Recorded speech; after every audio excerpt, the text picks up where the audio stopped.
How to fix Safari crashes in iOS 18.1. Hey guys, in today's video, we're tackling a common issue that many iPhone users face: Safari crashing in iOS 18.1. If Safari keeps freezing or crashing on you, don't worry. I'll show you how to fix it step by step. Let's dive in.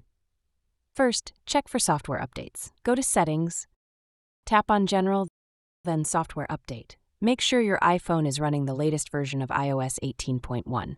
If an update is available, install it as it may include fixes for Safari. Clear Safari history and website data. Swipe back to Settings. Scroll down to the bottom, tap on Apps. Here, search for Safari. Scroll down and tap Clear History and Website Data. Confirm by tapping Clear History and Data to remove any corrupted data that may be causing Safari to crash.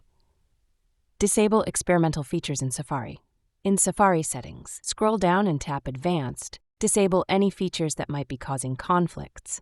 Free up storage space. Go back to Settings, tap on General, then iPhone Storage. Check your storage and delete unnecessary files or apps to free up space. Insufficient storage can cause apps like Safari to malfunction. Restart your iPhone. Press and hold the power button and volume up/down for iPhone models with Face ID. Slide to power off, wait a few seconds, then turn your iPhone back on. Open Safari and check if the issue persists. And that's it.